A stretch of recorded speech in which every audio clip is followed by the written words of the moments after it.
오히려 좀 많이 졸리고 피곤한 시간일 텐데요. 조금 이렇게 지치시고 피곤하신 분들은 푹 주무십시오. 이러면 안 되겠죠.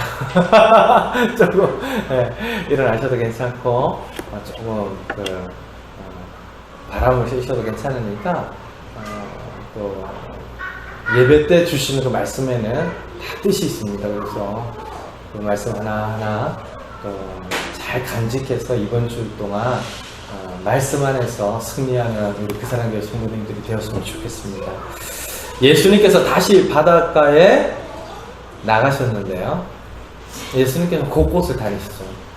산 위에서 하신 설교 기억나십니까? 마태복음에 그 산 위에서 하신 설교를 뭐라고 부르죠? 산상수훈. 그렇죠? 이제 바닷가에서 또 가르치십니다. 산 위에서 계곡 맞나요? 그런 찬양 아세요? 곳곳마다 방방곳곳마다 예수님께서 말씀을 증거하시는데요. 잘 아셔야 됩니다.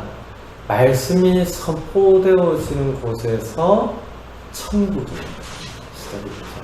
말씀이 선포되어지는 곳에서 복음의 역사가 나타납니다. 그래서 예수님께서 바닷가에서 또 많은 무리들이 모여들었다. 그곳에서 또 말씀을 가르치셨다.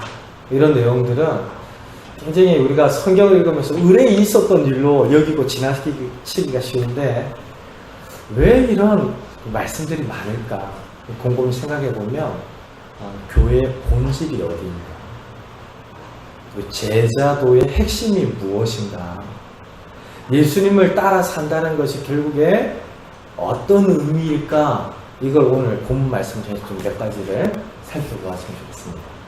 보십시오. 예수님께서 다시 바닷가에 나가실 때 큰 무리가 예수님 앞에 나왔죠. 그들이 모인 이유가 무엇일까요?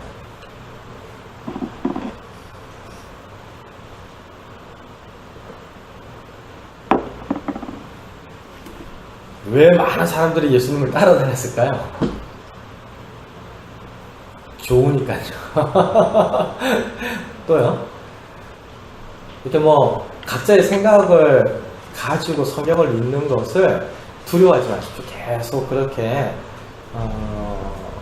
내 안에 드는 생각을 가지고 말씀을 대하되 말씀이 진짜 의미하는 바에 걸러져서 그 생각을 정돈하고 새롭게 하는 것이 묵상의 과정이거든요. 근데 요즘 한국 교회에 참 걱정스러운 면모들이 생각을 안 하는 거예요. 예수님께서 공중에 나는 새를 보라라고 했는데 그 공중에 나는 새를 왜 보라고 하신 거죠? 보고 생각 좀 하라는 거죠. 드래핀 꽃을 보라고 그랬는데 그걸 그냥 마냥 24시간 보고 있으라는 얘기가 아니죠. 예전에 재미난 우스개 이야기지만 한 부부가 애를 좀 맡기고 어디 출타할 일이 있어서 가족한테 애를 좀 봐달라고 그랬어요. 어디 갔다가 돌아오는데 애 우는 소리가 저 멀리에서 들리고 이게 웬일인가 딱 들어와 봤더니 진짜 그 부탁받은 가족이 애가 그렇게 울고 막 뒤집어지는데도 보고만 있어. 보고만. 그때 애를 봐달라는 얘기는 그 봐달라는 얘기가 아니잖아요. 눈으로 보고만 있어달라는 얘기가 아니에요. 성경에서도 공중에 나는 새를 보라, 드래핑 백합화를 보라라고 했던 게 눈으로 그냥 보고 있으라는 얘기가 아니라 그걸 보면서 생각하라는 거죠. 공중에 나는 새도 저희가 공중에 날아다니면서 모이를 위해 심기를 하나 땀을 흘리며 수고를 하나 그런데도 그 많은 공중의 새들이 먹고 마시고 살아간다. 그러면서 우리에게 뭐라고 말씀하셨습니까? 무엇을 먹을까 마실까 걱정하지 마라. 이건 무엇을 먹을까 마실까 입을까의 문제가 중요하지 않다라는 이야기가 아니에요. 중요한 문제입니다. 그래서 예수님께서 주기도문을 통해서 가르치실 때 일용할 양식부터 가르치셨잖아요. 그쵸? 중요한 문제인 것을 누구보다도 하나님께서 잘 아십니다. 그런데 그것을 아무리 걱정하고 염려한다고 티를 한 자나 더할 수 없고 아무것도 바꿀 수 없는 우리인 것을 인정하면서 먼저 그의 나라와 의를 위해 구해라. 그러면 이 모든 것을 더하시는데 그 예로 든 것이 궁중에 나는 새와 들의 빔. 그러니까 도처에 우리가 살아가는 세상 도처에 하나님이 먹이시고 입히시고 돌보시는 생명들이 가득한 거예요. 그걸 보면서 조금 생각하라 라는 것이죠. 우리가 이 성경을 읽으면서 아무 생각 없이 그냥 듣고만 있는다. 그리고 무엇을 말하는지도 궁금해하지 않고 무조건 따른다. 굉장히 교회를 허약하게 만드는 겁니다. 앞서 제가 한국 교회가 굉장히 걱정스럽다라고 하는 부분들이 사람들이 의외로 굉장히 성도들이 그렇다는 얘기가 아니라요. 저도 그렇지만 굉장히 그 자기 자신에 대한 자존감도 놓고 이런 사람들인데도 어리석다라고 하는 게요. 이 스타킹이라는 프로그램 아세요? 거기서 한번 실험을 했었어요. 사람들이 얼마나 쉽게 집단 논리, 그러니까 집단적인 생각에 지배를 받는가에 대한 실험이었는데 혹시 기억나실지 모르겠습니다. 말도 안 되는 터무니없는 사교, 이단 사술에 넘어가는 사람들의 심리하고도 똑같은데요. 이렇게 다 세팅이 되어 있는 무대에 심겨진 사람들 다 이렇게 깔아놨어요. 몇십 명이지. 그 사람들 앞에 준비된 지도자가 나타나서 말도 되지 않는 이야기를 하면서 강론을 시키는데요. 뭐 일어나서 앉았다가 엎드렸다가 뭐 반응하도록 하고 뭐 손을 들라고 하고. 그런데 이 처음에 온 몇몇 사람들이 그 실험을 하는 과정을 이렇게 봤어요. 근데 처음에는 와서 굉장히 그걸 불편해하고 어이없어 합니다. 뭐 이런 데가 있나? 내가 지금 어디 남녀 호랑캐교 이런 데 끌려온 것이 아닌가? 다 경계심인 거죠. 그런데 나 아닌 다른 여러 사람들이 집단적으로 반응하는 것들을 보면서 나중에 그 사람들도 조금씩 호의적인 태도로 바뀌어가는. 그래서 3일씩 붙들어 메워서 집체 교육을 하며 다단계 교육도 굉장히 탁월한 교육이 된다던데 3일씩 잠도 안 재우고 집체 교육을 하고 여러 사람들의 반응 속에서 세뇌가 되는. 근데 실제로 그런 집단 그 학습이라든지 이런 것들을 보니까 되겠구나. 실제로 역사 속에서도 증명이 됐잖아요. 세계대전이 그렇게 일어난 거예요. 히틀러가 사실은 굉장히 그 낮은 신분, 별 볼 일 없는 계층의 사람이었잖아요. 거의 뒷골목 같은 곳에서 연설을 하는데 뭐 히틀러의 웅변술은 역사상 누구와도 견줄 수 없을 만큼 사람의 마음을 뜨겁게 한대요. 사실은 설교자가 되어야 합니다. 그 사람들은. 근데 그 히틀러가 웅변을 하면서 이제 그 불안한 독일 정세의 화살을 유대인들에게 돌리고 그 다른 타국가에 돌리기 시작하면서 적개심을 불태우는데 그게 번지고 번져서 나중에는 독일 전체가 나치의 신념말에 굴복하네. 그래서 이게 전쟁이라고 하는 것에 대한 무서움을 1차 세계대전을 통해서 경험했는데도 집단적으로 빠져들어서 600만이나 넘는 유대인들을 학살하고. 그렇죠. 그래서 지금 독일은 아직도 그걸 자기 역사에 굉장히 큰 부끄러움으로 인정하고 유럽 사회에 어떻게든 이바지를 하려고 노력을 하고 있는데요. 근데 이런 집단 학습이라든지 이런 것을 보면서 야, 이게 진실인가 진리인가 이걸 생각하면서 따지는 훈련, 묵상하는 훈련들이 크리스천들에게 정말 필요합니다. 경계심 없이 그냥 그대로, 물론 이 말은 오늘 목사님이 말씀하신 거에도 뭐가 틀린가 내가 다 깨어서 진짜 하나도 발견해내야 오늘 뿌듯하다 뭐 이렇게 들으시라는 얘기는 아니에요.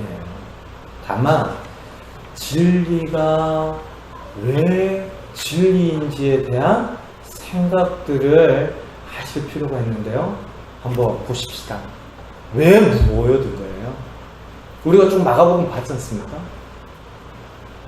1장 1절에 말씀을 인용해서 이야기를 하자면 예수님께 복음이 있기 때문이죠. 복음이 뭡니까? 기쁜 소식이에요. 너가 이겼다 이런 소식이에요. 전쟁에서 우리는 승리했다라는 소식입니다. 이 복음을 영적인 전쟁에서 이긴 승리의 소식으로 들은 사람들도 있겠죠. 나의 죄를 사하셨다.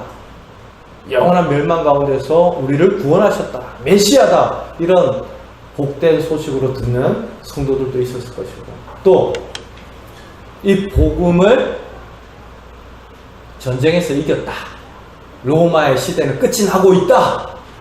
그렇죠? 지금 독립되기 전에 이 지하 캄캄한 곳에서 라디오 흔들리는 소리를 들으면서 대통령 담화를 듣고 독립군의 뭐 성명을 듣고 그러면서 이제 일본군이 패망하고 있다는 소식을 들으면서 가슴 뛰었던 우리 역사의 어떤 선조들처럼 복음을 로마 압정 아래에 있는 유대인들이 그렇게 들을 수 있단 말이에요. 그렇죠? 근데 그것이 어떤 복음이든 사람들이 모여들었습니다. 예수님께서 건세 있는 가르침을 주셨고 놀라운 하나님의 도를 증거하기 시작하셨기 때문인데요. 그 당시 유명한 랍비들 밑에는 많은 제자들이 모여들었어요. 그리고 누구 랍비 밑에서 내가 3년 정도 따라다녔습니다. 이 굉장히 큰 자랑이었습니다. 오늘날의 이스라엘도요, 자녀들을 가르칠 때 자녀들이 굉장히 롤 모델로 삼는 랍비들을 아버지가 소개를 하고 전수해주고, 이거 굉장히 큰 기쁨으로 여긴대요. 이 유대인들, 지금 이스라엘 사람들이 그 문방구 같은, 아니 그 뭐라고 해야 돼요? 자파점에서 우리 청소년들 브로마이드 큰 사진, 연예인 사진을 사잖아요. 근데 이스라엘에는 이 브로마이드 사진들이 이상한 분들이 뭐 수염이 이렇게 있고, 그리고 뭐 생전 저분이 진짜 연예 스타일까? 스포츠 스타일까? 이런 생각이 드는. 나중에 그 보니까 랍비예요, 랍비. 유명한 랍비를 그렇게 모시고 배우고 이걸 큰 영광으로 알아요. 그러니까 지금 오늘날에도 그 정도니까 그 시대에 유명한 스승이다, 정말 건세 있는 가르침을 주셨다, 모여들죠. 뿐만 아니라 이적을 행하셨어요. 놀라운 기적들을 많이 봤죠. 우리 마가복음 1장에 나타나는 병 고치는 행사들. 제가 전에 한번 말씀드렸지 않습니까? 개척을 이렇게 생각하고 있는데 어느 목사님께서 개척을 하려면 이 세 가지가 갖춰져야 성공을 할 수 있다. 첫 번째는 말씀이 아주 좋구나. 저는 걱정이에요. 불안해요. 말씀이 아주 좋구나. 두 번째는 돈이 많구나. 걱정이에요. 세 번째는 병을 고치게. 근데 저는 이 셋 다 마음에 안 들어요, 사실. 셋 다. 그래서 이 세 가지 기준 중에 어느 하나 때문에 교회가 부흥하며 그 교회가 진짜 건강한 교회일까? 또 하나의 대형 교회를 만들어내는 거겠죠. 그게 진짜 하나님 보실 때 건강한 교회일까? 그리고 그 목사가 그 세 가지 중에 어느 하나를 갖춰서 부흥을 시키면, 부흥을 시켰다는 표현이 이상하네요. 부흥이 되면 그걸 하나님의 역사로 평생 알면서 늘 그 자리에 머무를 수 있을까? 사람을 좀 아는 분들은 아닐 거야. 그렇죠. 하나님의 은혜의 역사로 교회는 잘하고 크는 거죠. 이 세 가지 뭐 기준을 갖춰가지고 교회가 성장한다. 그러면 그것 자체가 사람의 방법이고 도리죠. 물론 주변을 돌아보면서 미비한 것들 이런 거 갖춰가야 돼요. 그리고 또 사람들을 배려하는 것도 필요하고, 우리가 지난주에 성도회의를 통해 가지고 뭘 좀 갖추자 이런 것도 보다 더 유익을 가지기 위해서 운영하고 준비를 할 거예요. 근데 진짜 핵심이 어디에 있는지는 같이 마음을 모아야 돼요.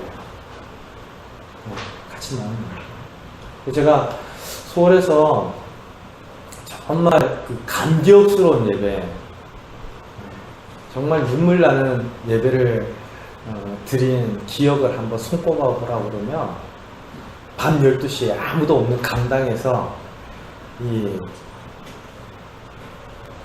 남자 형제들만, 보통 그 청년 때에는 적절한 형제와 자매들이 같이 예배를 드려야 더 이렇게 예배에 많이 청년들이 집중도 하고 그런 것들이 좀 있잖아요. 근데 형제들만 올라가서 찬양을 했어요. 강당에, 빈 강당에.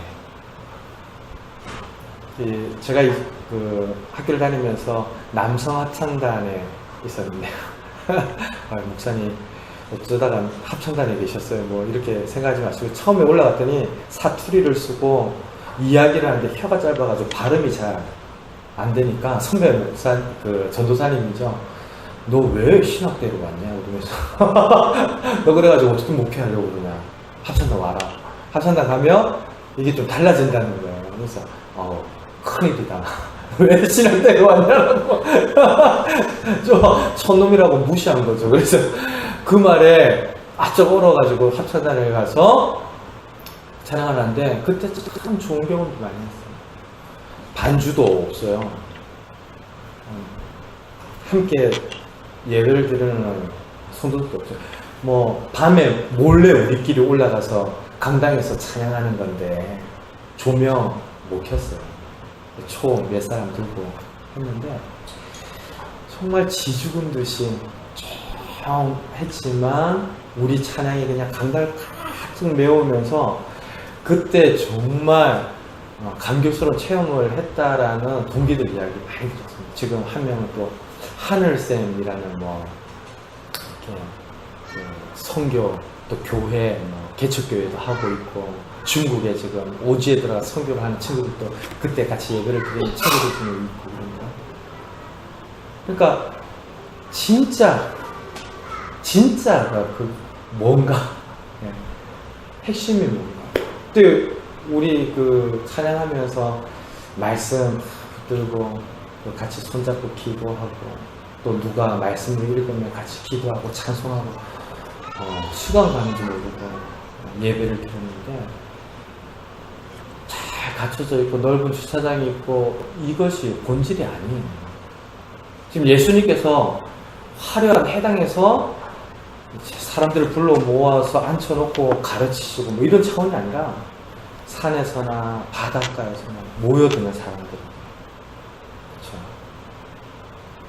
가르치시는데, 하나님께서 예수님을 통하여서 이 땅에서 하기를 원하신 가장 중요한 사역이 가르치는 거죠.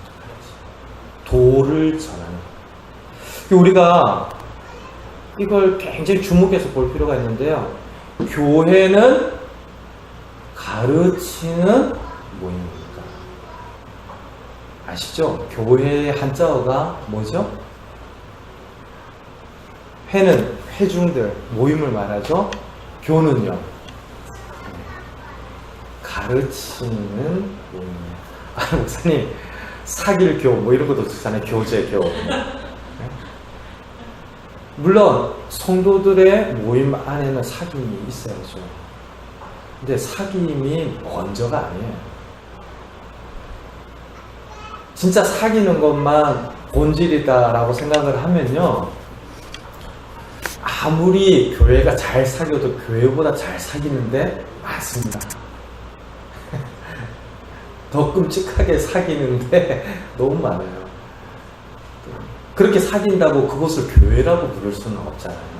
그래서 예수님께서 이 땅에 오셔서 하신 가장 중요한 일, 산에서나 바다에서나 기회가 있을 때마다 하셨던 그 일이 뭔가 가르침입니다. 도를 전하는. 우리도 교회 생활을 한다, 신앙생활을 한다라고 할 때 가장 중심에 놓고 해야 되는 것이 가르침과 배움이에요. 목사님, 저는 지금 배우긴 참 배우는 것 같은데 가르치는 일이 나한테는 있을까요? 기다리세요. 곧 가르치는 목장과 구역들이 허락되어 줄 것이고 한 영혼들이 하나님을 통하여서 허락되어 줄 터인데, 히브리어에 가르치다 배우다가 이 동사가 다르잖아요. 근데 어근이 같아요. 같은 동사예요, 히브리어에. 참 유대인들이 그런 부분도 굉장히 탁월한 이 세계관에 영향을 주지 않을까 싶은데, 딱 그 단어 하나만으로도 많은 것을 이야기하죠. 진짜 가르치는 것은 배워야 가르치는 거예요. 진짜 배움이라고 하는 것은 가르침으로 이어지지 않는 배움은 그 사회에 받아들이는 거죠. 그렇죠.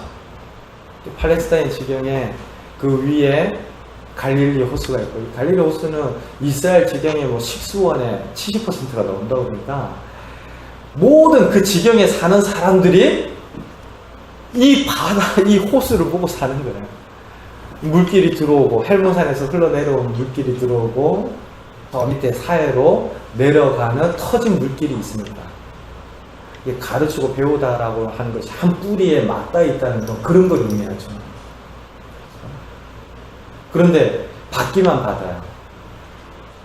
배우기만 배우고 누군가를 가르치지 않으면 점점 더 고사되어질 수 있는 거죠. 실제로 목회를 하면서 정말 많이 배웠다라고 하는 분들을 만나면 기도 많이 하셔야 됩니다, 이런 이야기 많이 들었어요. 근데 왜 그럴까? 처음에는 주변에 많이 배우셨지만 겸손한 동역자들이 많았거든요. 참 너무 귀한 분들 많이 만났는데요. 그분들 몇몇 분들 제외하고 이 많이 공부를 하고 많이 배웠다라고 하는 분들을 같이 동역하게 될 때 기도 많이 하시는다는 이야기를 정말 절실하게 체감한 적도 있어요. 왜냐하면 본능적으로 저도 그래요, 사실.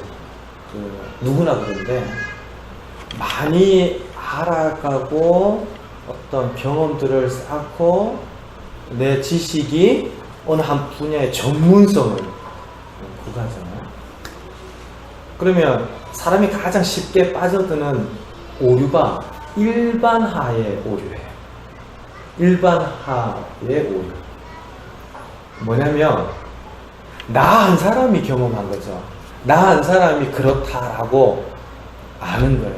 근데 그걸 다른 모든 경우에도 같을 거라고 쉽게 단정을 하는 겁니다. 그리고 다른 사람에게도 이게 맞다라고 주장을 하면서 다른 것을 견디지를 못해요. 이런 부분들이 뭐 일반화의 오류인데, 이런 표현도 가능하겠네요. 뭐 세상이 아무리 더럽고 추하고 악할지라도 더럽고 추하고 악함이 세상이라고 말하지 마라. 다만 세상이 그럴 뿐이다. 이런 것도 이제 일반화의 오류 차원에서 이해를 할 수 있는데, 그러니까 사람이 아무리 연약하고 넘어지고 그걸 가지고 교회, 기독교인들 전체, 기독교의 신앙 전체가 잘못되었다라고 이야기하는 것이 사실은 가장 일반적인 오류죠. 예전에 지역 대립이 굉장히 심각할 때 뭐 경상도 놈들은 이제 저기 전라도는 그쵸? 오죽하면 영화 항상볼로도 만들어졌을까? 거시기를 알아듣지 못해가지고 뭐 싸움이 나는 그런 우스꽝스러운 소재를 가지고 영화로 만들 정도로 지역 대립이 강했는데, 그걸 일반화의 오류라고 생각을 하면 사람이 참 이렇게 자기 주장이 센 거예요. 그래서 많이 배우고 전문적인 소양을 갖추고 그러면 그렇게 알고 배우고 익혀도 내가 관심을 두지 못한 더 많은 영역과 내가 전문적으로 공부를 한 그 영역 안에서도 더 탁월한 많은 사람들을 보면서 더 겸손해져야 되는데, 사실은 더 겸손해져야 되는데 일정한 시기가 지나면 다른 말을 안 듣는 거예요. 그래서 제가 한때는 그런 기도 제목을 가졌는데, 너무 똑똑한 목사님이 되면 안 되겠다. 좀 바람도 지나다니는 만큼 구멍 소리도 나고 누군가에게 도움도 이렇게 받고. 그래서 예전에는 그 대형 교회에 있을 때는 뭐예요? 슈퍼맨 컴플렉스라고 해야 될까요? 뭐든지 잘해야 된다는 생각에 늘 이렇게 사역들을 하면서도 마음을 가다듬고 있는데, 좀 개척을 하면서 뭐 시멘트도 발라보고 다 했는데, 모든 것을 잘 할 줄 아는 목사보다 뭔가 좀 구멍도 나 있고 그래야 더 많은 사람들을 품을 줄 아는 목회자이겠다, 이런 생각을 한 적이 있습니다. 이게 오해는 하지 마십시오. 목사님 개척하시면서 절대 일은 안 하신 모양인가 보다 뭐 이렇게 들으시지 마시고, 제가 말하려고 하는 요지는요, 너무 완벽해지려고 하는, 그리고 너무 잘 안다라고 여기려는 일반화의 오류는 벗어나야 돼요. 그래서 늘 배우는 자리에 있어야 돼요. 늘 말씀을 새롭게 듣는 자리에 있어야 합니다. 제가 정말 놀라운 것은 미리 약속을 하나 해드릴게요. 지금 개척을 하는 이 초기에 들으셨던 말씀들을 한 10몇 년 뒤면 다시 듣게 되는 기회가 있을 겁니다. 그때는 더 놀랍고 새로운 세계의 묵상이 담겨있는 말씀들을 함께 나누시게 돼요. 왜냐하면 제가 40대에 지금까지 공부를 해온 지식과 경험해온 것들을 가지고 차차히 말씀을 읽으면서 생각하는 것과, 그쵸? 조금 시간이 지난 다음에 말씀을 보는 것과는 다르지 않겠어요? 10대 때 읽는 10편, 23편하고 60대에 여호와는 나의 목자시니 내가 부족함이 없으리로다 읽는 10편하고는 다르지 않겠어요? 예전에 그 박영선 목사님이라고 아실지 모르겠는데, 참 한국교회에서 사랑하고 기이스만 목사님, 저도 개인적으로 참 좋아하는 목사님인데, 그 신학교에서 가르치실 때 어느 설교학 시간이었다고 합니다. 전도사님께서 시편 본문으로 설교를 했는데, 그 박영선 목사님께서 시편 설교는 40이 넘기 전에는 하는 게 아니야 그러시더래요. 아니, 말씀이 말씀이고 성경이 성경이지 무슨 40대기 전까지는 설교를 하지 말라는 것이 뭐냐 그러면서 굉장히 의아해했는데, 그때부터 오기로 시작해가지고 시편을 읽고 묵상하고, 나중에 시간이 지나고 나서 보니까 그 목사님의 말씀이 무슨 뜻이었구나 알겠더라는 거죠. 그러니까 40이 되기 전까지는 설교를 하지 말라는 얘기가 아니라 그만큼의 오랜 묵상으로 말씀을 대하고 설교를 해야 된다는 가르치면서요. 그만큼 배우고 배우고 배워도 끝이 없습니다. 우리 평생 동안 하나님의 말씀을 알고 알아도 새롭습니다. 그래서 여러분들이 늘 배우는 자리에 있는 거, 가르치는 자리 앞에서 배우는 거 굉장히 중요합니다. 예수님께서 이 땅에 오셔서 하나님의 나라를 위해서 참 많은 일들을 하셨는데 정말 중요하게 여기시는 것이 가르침이었습니다. 뭘 가르쳤을까요? 예, 천국 하나님의 나라, 그렇죠? 그리고 1장 말씀을 보니까 회개하라, 천국이 가까워 왔느니라. 복음에 대한 말씀을 가르치셨죠. 이 가르침을 우리는 오늘날 성도로서 말씀을 통해서, 성경을 통해서 받습니다. 그리고 우리 믿음도 들음에서 나죠. 그리고 이 성경을 배움으로써 하나님의 뜻을 깨달아 알고 우리 삶에 요나 같이 완악한 부분이 무엇인가를 보게 돼요. 여러 번 이야기를 듣는데도 잘 안 되는 거 만나죠. 뭐 우리가 요나처럼 진짜 대놓고 다시스로 가는 적이 있습니까? 네? 서울로 가야 되는데 부산으로 도망가고 뭐 이런 적 없으니까 나는 요나처럼은 안 했을까, 그렇게 안심하지 말고 가만히 생각해봐요. 여러 번 듣는데도 잘 안 되는 거 있어요. 그런 부분들을 계속해서 가르침을 통해서, 말씀을 통해서 받는 거죠.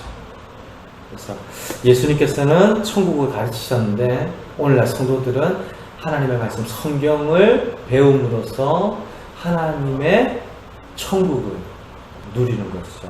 자, 우리 교회 생활을 한번 되돌아봅시다. 가장 중요하게 여기는 부분이 가르침과 배움에 있다면 우리도 이 부분에 대한 헌신도 가져야겠죠.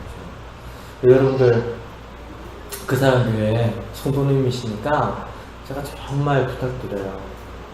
다른 것보다 말씀 듣고 배우는 일에 함께 하십시오. 그 말씀이 우리에게는 생명이에요. 그리고 저도 다른 거는 다 못해도 성경을 정말 묵상하고 잘 걸러서 전달되는 이야기로 나누도록 정말 가진 노력들을 다 할 거예요. 제 생각입니다. 저는 사실 그런 부분에 대한 고민들을 계속 해왔던 목회자인데요. 그전에는 원고를, 제가 문학회 출신이에요. 대학 때 문학회 활동을 했기 때문에 원고를 딱 쓰면 그 원고에 글자 하나 안 틀리고 거의 다 암기하다시피 해서 이야기를 했어요. 그러니까 이렇게 표정 하나 안 바뀌고 여기 저기에서 본 책의 인용도 하고, 제가 이런 이야기는 뭐 거짓말로 못해요. 왜냐면 아내가 다 그걸 다 지켜보았기 때문에. 근데 어느 날 제가 참 고민이 드는 게, 내가 어떤 책을 봤다라는 내용을 전달하는 건 설교 아니에요. 그 세련된 문장을 이야기하는 게 설교 아니에요. 뭔가 전달이 되고 들려져야 하는데, 하나님이 말씀을 통해서 우리들에게 바라시는 부분을 끄집어내어서 전달이 되면 좋겠다라는 생각이 들었어요. 이렇게 온 걸 보고 뭐 눈도 안 마주치고 뭐 이거 다 외우다시피 다 시계 보고 이제 이거 아닌 거죠. 그래서 그런 부분들에 대한 내가 붙들고 있던 어떤 가치들을 조금씩 바꾸면서 굉장히 노력들을 해왔는데요. 참 감사하게도 그때부터 말씀에 대한 그 태도라든지 자세 자체도 조금 바뀌는 것 같아요. 그 전에는 어떻게든 정말 깔끔하고 세련된 설교 있잖아요. 지금은 투박하고 시장에서 웅성거리는 것 같이 누군가가 떠드는 소리 같이 들릴지라도 말씀이 전달이 되면 좋겠다. 하나님의 뜻이 전달이 되면 좋겠다. 요즘 그런 부분에서 참 많은 관심을 가지고 저조차도 힘을 쓰고 있는데 성도님들도 마찬가지예요. 다른 거 다 못해도 괜찮아요. 다른 거 조금 모자라도 괜찮아요. 진리를 듣고 배우고 나누는 일에 온 힘을 쓰십시오. 성도들 가운데 가끔 주중에 이제 모이실 때 있잖아요. 그럴 때도 하나님께서 또 은혜 주신 부분도 이야기하고 그 삶의 애한들 이렇게 나누고 뭐 같이 위해서 기도하고 제가 그 남설교에 있을 때 목양 담당자였어요. 뭐 최종적으로 담당하시는 선배 목사님 계셨고 서포터로 이제 사역을 제일 길게 했어요. 그래서 셀 모임이라든지 뭐 나눔 중심의 모임이라든지 다 보고 기한들을 다 만들어 봤는데 나중에 나눌 게 없어서 막 힘들어하셔요. 무슨 말인지 알죠? 이전에 나누자라고 했던 삶의 문제들을 나누고 근데 우리 삶이라는 게 어렵고 뭐 이렇게 눈물이 나고 이런 아픔만 있으면 못 살죠. 그쵸? 근데 그걸 1년 동안 계속 새롭게 나누고 근데 나중에는요 이전에 나누었던 아픔도 계속 되씹고 있어요. 평생 나누다 보니까 그게 아직도 그 쓴뿌리가 해결이 안 됐나 그러면서 쭉쭉 깔아앉는 이런 경험들을 많이 봤는데 물론 잘 나누고 서로 위해 축복하고 격려하고 기도해주고 이런 교회들 셀 모임도 하고 이런 교회들 많이 봤는데요. 중요한 건 말씀을 계속해서 배우고 받는 데 있습니다. 그래서 우리 부산 교회에 앞으로 구역 모임도 하고 목장 모임도 하게 될 때에 항상 함께 미리 목자들이 공부한 말씀을 나누는 영적인 소통이 모임 가운데 있기를 바라는 거죠. 티타임을 하더라도 좀 그런 부분에 대한 간증도 가끔씩 있고 그쵸? 물론 어려운 점도 이야기하고 삶의 애환들도 나누는 시간들이어야 하겠지만 진리가 어디에서나 살아있는 소통되어지는 그런 교제, 그런 참 사귐의 공동체가 되기를 원하는 거죠. 왜냐하면 예수님께서 정말 중요하게 다루시고 어디에서나 잊지 않고 행하시는 바가 가르침이셨기 때문에 그렇게 가르치시고 난 이후에 나타나는 사건이 있는데 14절 보세요. 세간에 앉아있던 레위를 부르십니다. 그리고 나를 따르라 라고 하죠. 이 가르침과 나를 따르라 라고 하는 것이 연결이 되어 있습니다. 아시죠? 우리가 배우는 이유는 뭡니까? 예수님을 따르기 위해서야. 예수님처럼 살아가기 위해서입니다. 우리가 진리를 늘 주목하자라고 다짐하는데 성경을 그렇게 배우고 진리 가운데 힘쓰자라고 우리가 헌신하려고 하는 것은 주님을 따르기 위해서. 가르침과 제자도는 함께 가는 것입니다. 교회 생명도 여기에 있습니다. 지금 마가복음이 계속해서 이런 구조로 이야기하는 것을 보게 될 거예요. 예수님은 가르치시고 사람을 부르세요. 그리고 나를 따라오라 하십니다. 근데 이렇게 진리와 제자도가 교회의 근간이라고 보시면 됩니다. 우리가 이렇게 함께 성경을 배우고 묵상하고 날마다 새로운 말씀을 듣고 계속해서 나를 돌아보면서 적용하는 이유도 그렇게 오랫동안 듣고도 잘 안 되는 나를 쳐서 복종시키며 주님을 따라가기 위한 제자도의 신앙으로 함께하고 있는 거예요. 내가 교회를 다닌다 무조건 하나님이 주시는 복 많이 받아야지. 그래요. 그 복은 깎이는 거예요. 내 생각이 바뀌는 거고 내 인격이 온전하여지는 것이죠. 약간 불편하시니까 깎이고 버리고 내려놓고 하나님께서 이스라엘 백성들을 광야 40년을 통해서 연단하셨습니다. 그런데 그 연단할 때 핵심이 뭐였습니까? 순종하는 자녀가 되게 하는 거였어요. 그래야 가나안 땅에 가서 승리하기 때문입니다. 제각각 자기 마음대로 하면 약속의 유업에 가서 금방 땅 빼앗기고 이방 민족의 압제를 받을 것을 하나님이 잘 아시니까 하나님을 중심으로 살아가는 훈련을 광야에서 한 거예요. 우리 평생은 어떻겠습니까? 우리 평생도 하나님의 관심사는요, 수준이가 진짜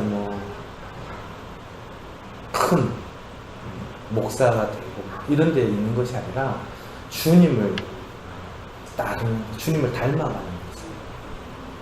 여러분도 마찬가지입니다.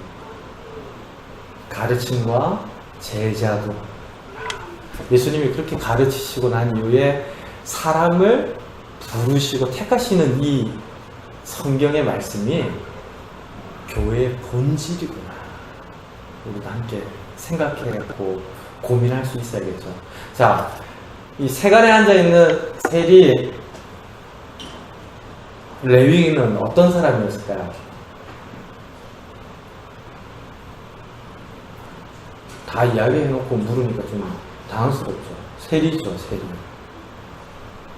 근데 그 세리는 유대인들에게 어떤 취급을 받았을까요?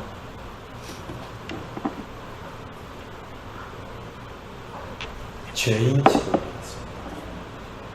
밑에 말씀을 보면 16절 보세요. 우리 같이 한번 읽을까요? 시작. 바리새인의 서기관들이 예수께서 죄인 및 세리들과 함께 잡수시는 것을 보고, 자, 그 당시 죄수들하고 어울린다 그러면 같이 부정해지는 겁니다.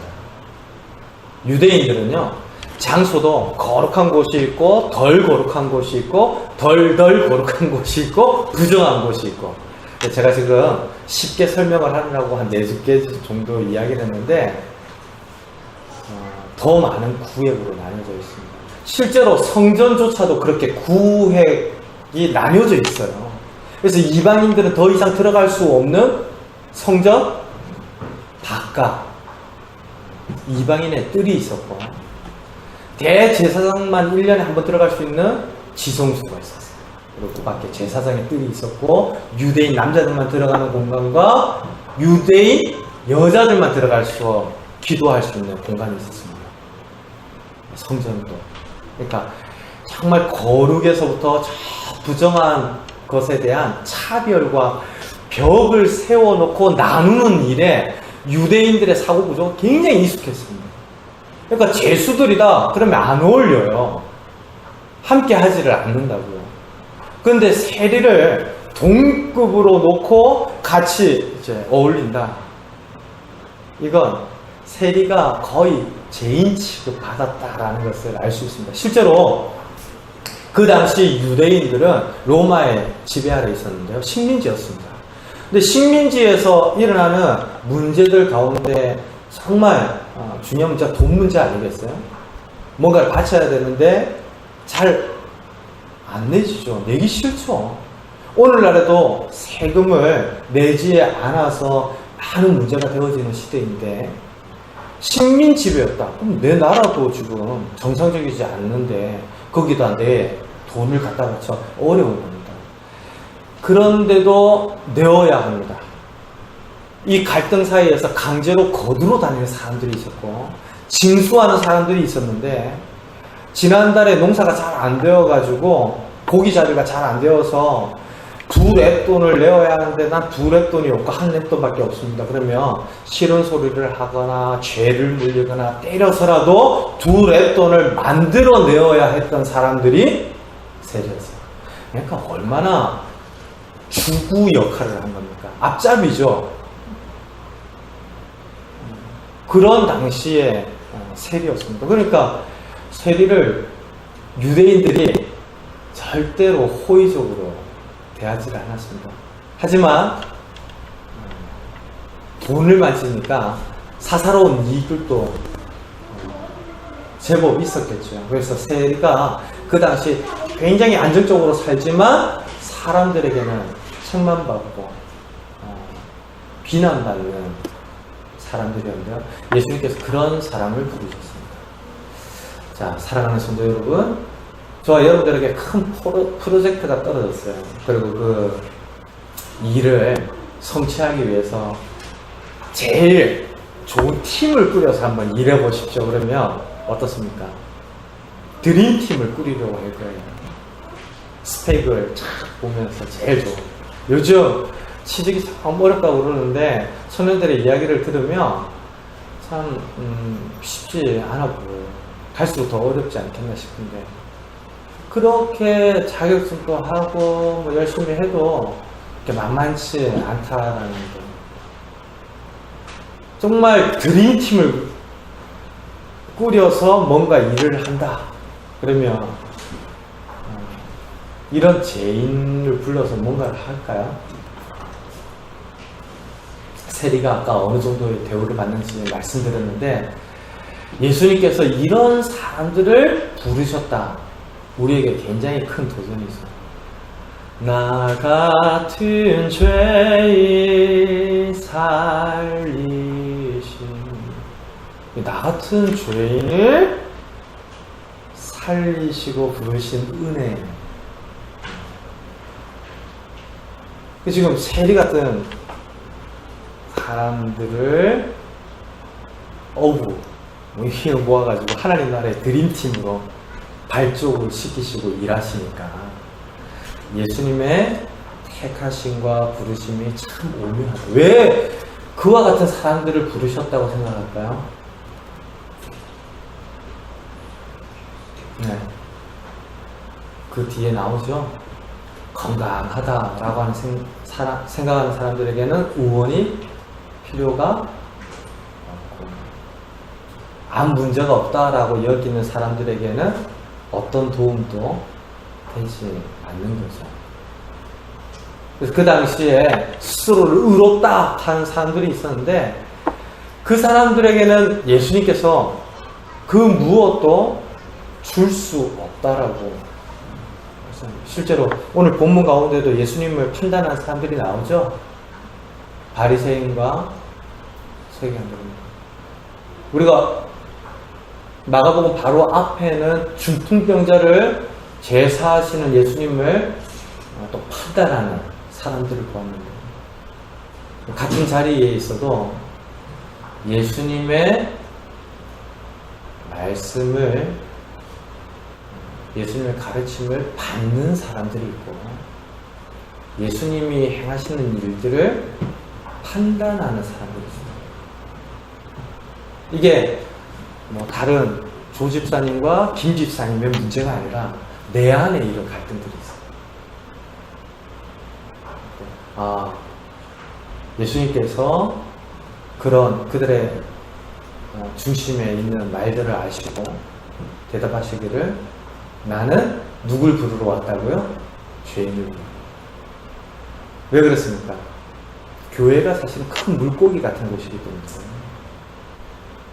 다 우리 예수님 믿기 전에 죽은 자 같았죠. 죽을 때까지 한번 해봅시다 이러면서 하나님과 원수되었던 사람이에요. 근데 그런 우리들을 품어주시고 말씀하여 주시고 예비하여 주신 은혜들을 통하여서 싸매어 주시고 고쳐주셔서 이제 좀 알아듣고 예배도 드리고 자원하는 마음으로 하나님도 찾고 그런 거죠. 우리는 이 모든 것이 하나님의 은혜라고 보거든요. 하나님이 하셨다. 우리의 처음은 정말 하나님과 대적했던 죄인이었고, 이제는 하나님 은혜 안에서 의롭다 함을 받은, 지난 수요일에 우리 공부했죠? 뭐라고요? 칭의. 예. 그렇게 의롭다라고 내가 해줄게. 탕탕탕. 우리 그렇게 자녀가 되었습니다. 우리가 처음에 완벽하고 온전해서 나를 택하시거나 부르신 것이 아니라 이 영적인 드림팀이 된 게 아니라 죄인이었다. 이 사실이 참 많은 것들을 우리에게 깨닫게 해주는데요. 평생토록 길을 잃지 않는 성도님들이 되시기를 바랍니다. 내 처음이 어디에서 시작을 했구나. 그래야 하나님의 은혜가 메마르지 않아요. 이걸 자꾸 잊어버리니까 내가 이 정도 했는데 중직자를 안 줘요? 그러면서 넘어져 버리고. 그런 분들 많으시죠? 권사투표 떨어졌다고. 네. 저희 교회는 앞으로 당분간 그럴 일은 없을 것 같아요. 감사해요.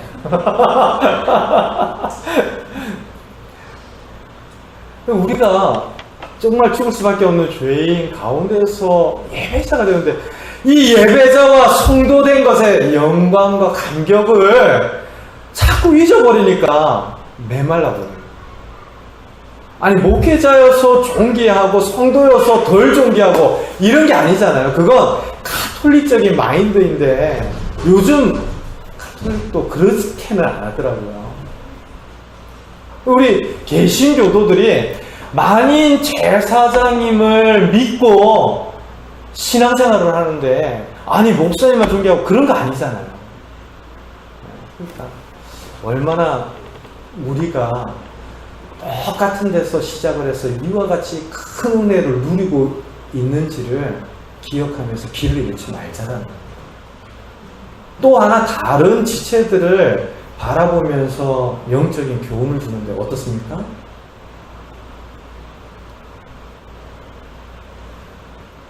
그 사람 진짜 우리 김 지사님 완벽해요. 네? 김 지사님 한국 계시니까 부담되실지 모르겠는데 완벽해요. 그래서 나도 그 사람이 참 좋아. 이게 아닌 거죠. 이번에 우리 교회에 누가 오셨는데 진짜 대단한 분이셔. 정말 바깥에서 큰 일을 하시는 분인데 훌륭한 분이셔. 우리 교회에 참 큰 힘을 갖다. 이런 거 아니죠. 국회의원 와도 예수님 처음 믿기 시작하면 어떤 상태예요? 네? 죄인이고 어린아이죠. 그러니까 유력한 사람, 세상에서 인정받고 많이 가진 사람이어서 교회가 존중하기 시작하면 세상이 교회를 비웃습니다. 다른 게 없잖아요. 지금 한국 교회가 그런 위기를 만나고 있습니다.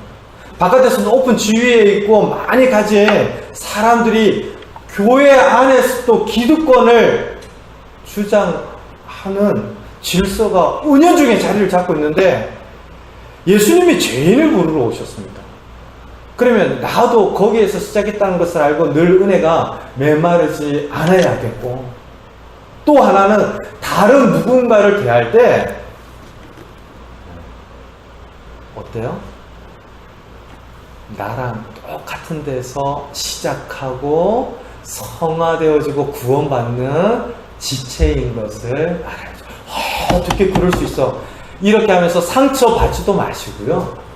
조금 더 기다리고, 또 그러면서 또 같이 이야기하고 건면하고 기도하고 또 좋은 영향 안에서 서로가 도움이 될 수 있도록 같이 마음을 모으는 거죠. 그리고 또 정말 잘 나가는 분이 오셨다고 해도 기죽지 마세요. 그래서 참 안타까운 이야기인데, 제가 이런 이야기를 하면 어느 교회 이야기를 하는지 여러분들 대번에 아실 것 같아서 교회 예를 드는 게 참 조심스러운데, 제가 한때는 특별한 좀 특수한 교회에 있었습니다. 짧게 있었는데요. 남설교회 아니에요. 남설교회는 좀 길게 있었지만 그 전에 사역할 때 이런 교회였어요. 서울대 학생들이 80% 이상 되는 그 교회가 개척교회 같이 이제 시작한 지 얼마 되지 않은 교회인데, 성도의 80%와 청년의 80%가 서울대 학생들이 있어요. 근데 종종 정말 이해가 되지 않는 모습들을 많이 봤는데, 저기 뭐 다른 그 이대, 연대 다니는 친구들이 오잖아요. 배타적인 거예요. 저렇게까지 말하지 않아도 괜찮은데 라고 싶은 이야기들을 하고, 평소에 저랑 이야기를 할 때는 저렇게 유식하지 않았는데 싶은 친구들이 어려운 단어들을 막 이야기하면서 성경 공부를 하려고 해요. 근데 성경 공부 때 그런 자아가 드러나면서 쏟아지기 시작하니까 진리가 사라지고 상처를 주고받는 일들이 생기는데, 나중에 서울대가 아닌 친구들이 너무 어렵다고, 힘들다고. 내가 그랬어요. 그거 네가 그렇게 약한 모습 보이지 마라. 그거 죄인이야, 죄인. 서울대를 다니고 있어도 죄인이야, 죄인. 그러면서 위로하고 이야기를 하게 됐는데, 주력하고 더 많이 가지고 나보다 더 앞서 있는 것 같이 느껴지는 분들이 와도 우리 그 사람 교회 개척 멤버들은 절대로 부러워하거나 쫄지 마십시오.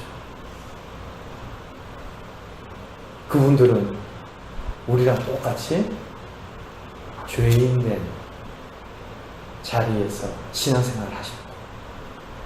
우리와 똑같이 온전하여. 기독교의 영광이 어디 있습니까? 진리의 특권이 어디 있습니까? 하나님을 경외하되 사람은 두려워하지 않는 데 있습니다. 죄인을 부르러 왔다. 예수님의 이 말씀이 우리에게 정말 큰 도전이 되고 은혜가 되는 이유이죠. 자, 오늘 마가복음 2장 13절에서 17절까지 함께 살펴보았는데요. 우리 신앙생활의 가장 중심이 무엇인가 한번 되돌아보시고,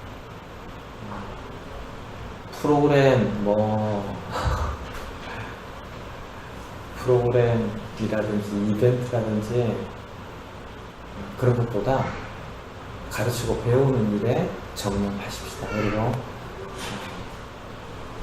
주보, 그리고 주일 말씀, 이런 것도 좀 한 줄씩이라도 메모를 해서 주중에 말씀들을 상기시키는 그런 영적인 훈련도 좀 하고, 우리 온 힘을 다해서 그렇게 신앙생활 정말 본질을 놓치지 않고 하자는 것이죠. 그리고 한 걸음 더 나아가서 죄인이었구나, 그렇게 부르심을 받은 자리가 죄인이었구나, 그런 나를 온전케 하시고 존귀하게 세우셔서 하나님께서 영광 받으시고 나를 통하여 하나님을 드러내시고자 하는, 그래서 사람을 높이고 인정하고 경외하는 공동체가 아니라 하나님을 인정하고 사람을 두려워하기보다 서로 섬기는 그런 공동체야겠다. 우리가 함께 꿈꾸고 그런 믿음 안에서 이번 한 주를 살아가는 저와 여러분들 되시기를 주님의 이름으로 축원드립니다. 우리 같이 한번 기도할까요?